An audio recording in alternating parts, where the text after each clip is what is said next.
The name for me was sort of an easy concept to come about. The idea behind it is that despite everything which we encounter, despite the experiences that we have, what we actively search for, what we actively seek, will find us. We seek light and beauty, we will find that. We seek sort of pain and despair, we can also find that as well. So it's a reflection of how we navigate ourselves throughout the world.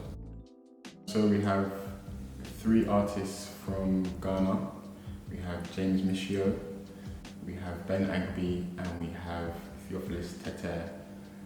Then we have 1 artist from Benin, his name is Jimas AMETONOU. The connection between them all, I would say, is the reality, the humanity within them. There is no exceptional cause behind them, there is no philosophical idea. The fact of the matter is, this is their imagination. They all seem to have the ability to connect to any viewer. This is because of the fact that they understand the idea of relationships and familiarity. As you go around the exhibition itself, everyone can find one painting in which they're drawn to, either because it reminds them of some sort of childhood memory, or because it reminds them of a past experience, or a future hope. So I think their ability to bring the viewer into the painting is a powerful thing. I think that word for me, I was sort of inspired by Edouard Glissant's poetic intention.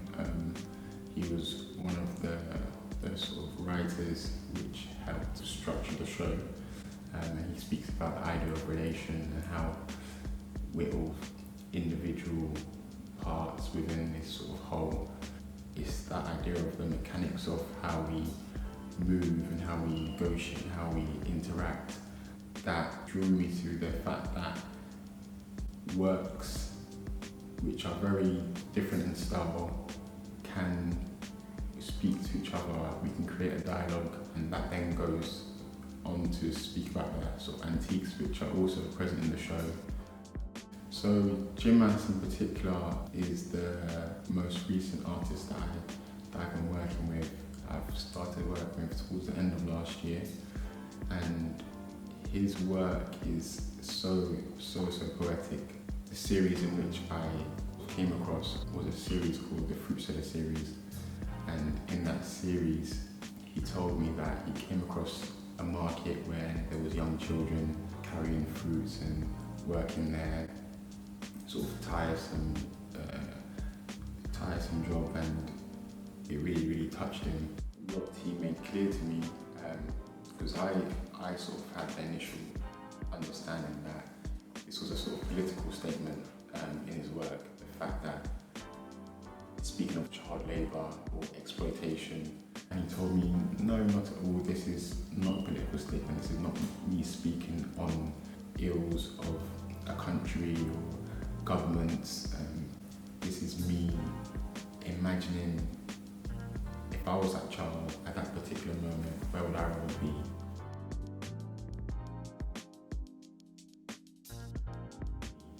So his work is sort of an imagination of their imagination, which I find really powerful.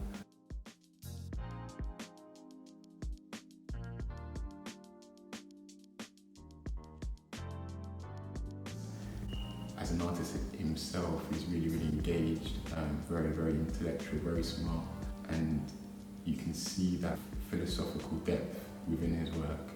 And I think because of that capacity of his imagination, he can produce works which don't seem to belong to any specific genre, don't seem to belong to any specific time, but again, they do appear to be universal in a sense.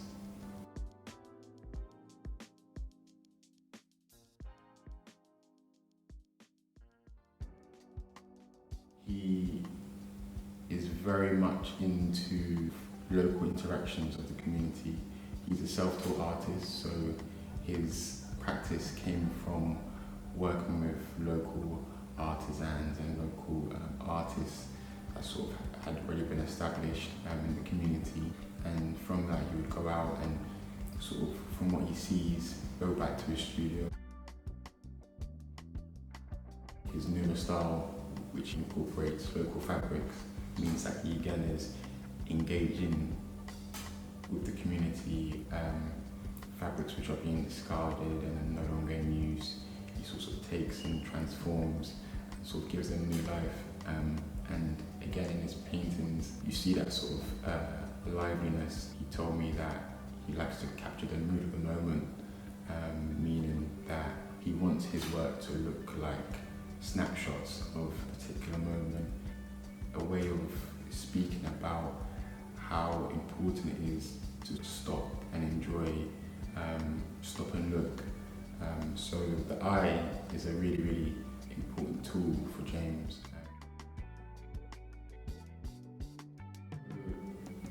Theo is a really powerful artist in the sense that he's very much influenced by Impressionism, the idea of light and shadow, movement, this cycle of time.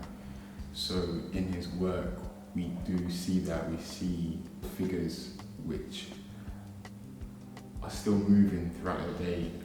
Holiday at Nabali, for example, the woman who's sitting on the ring in the pool, she is painted off-center. The idea that the water is still moving her, her eyes are closed. You get this sense of silence and stillness. The most important about his work, the most important aspect of it, is the coloured bands which he sort of places across the eyes of his figures.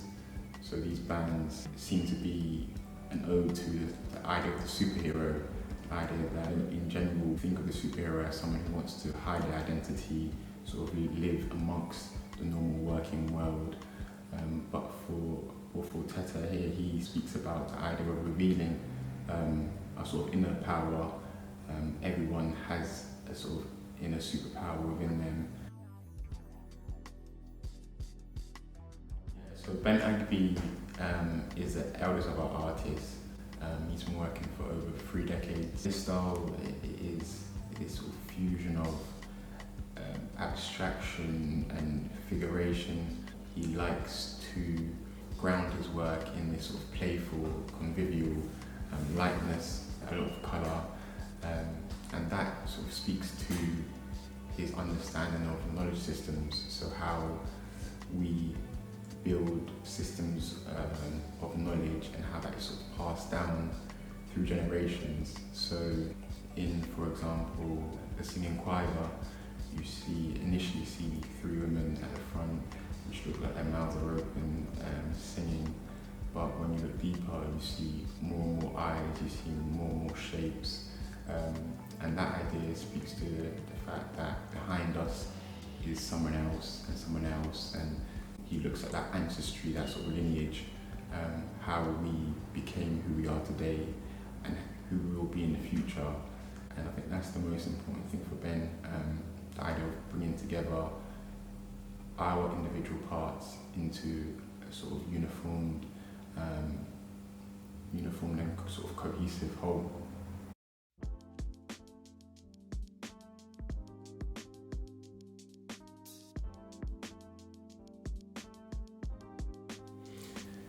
Yeah, I think for all the artists, as much as it would be potentially more exciting for them to experiment with something that they don't know, I think the fact that they just make what they want to make means that makes their work so powerful. They don't speak to anything that they're not aware of, anything that they're not amongst. They speak to their local communities, local traditions.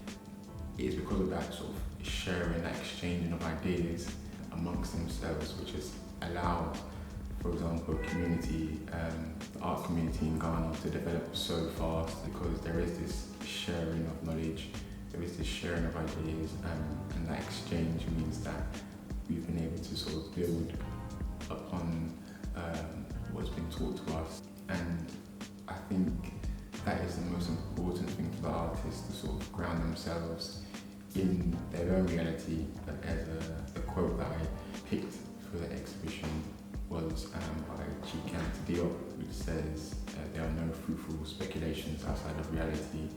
And I think for me that idea was important, because you can see whether an artwork is real. In a sense, you can feel its authenticity, and the idea of authenticity, I think, has been skewed, particularly when it comes to art. I think authenticity for these artists is just their reality, really. So the antiques, for me anyway, I'm primarily into sort of form and functionality and utilitarian items. Yes, they may be used in sort of rituals and ceremonies, but the reason why the antiques are so inviting is because we know that they've been used to hold milk. We know that they've been used to sort of trade for cattle. We know that they've been used to accompany dancers in performances. When I was putting together the show, those antiques were very, very important to ground the show in some sort of historical context, because it allows you to stand back and look at what is happening from a point of view which we otherwise wouldn't be able to.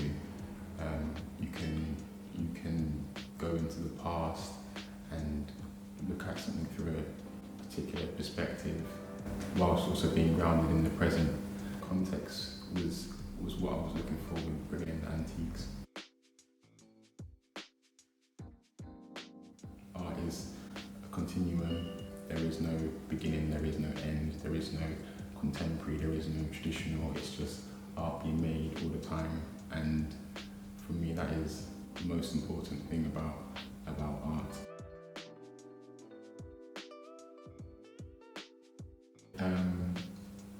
I call all the artists that I work with artists who happen to live in Africa.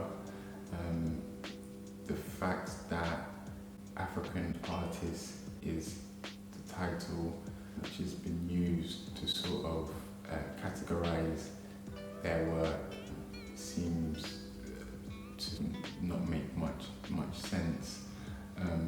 Geography, again, for me, doesn't limit what you can say, doesn't limit your communication.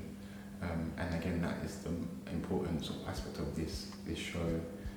Work, family, leisure and entertainment are sort of universal experiences, no matter what your identity, no matter your particular geographical location. And I think what's happening in Africa in the art scene is just a result of perseverance, really, in a sense.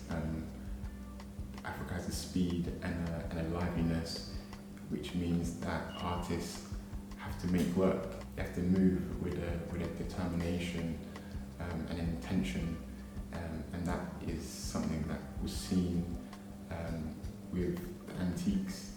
Artists then moved with the same determination, the same intention, because they needed tools to live. I think at some point it will reach a level where art from Africa will be amongst art from the rest of the world, and I think that's coming. Well, it's open. You find what you want to find. You find.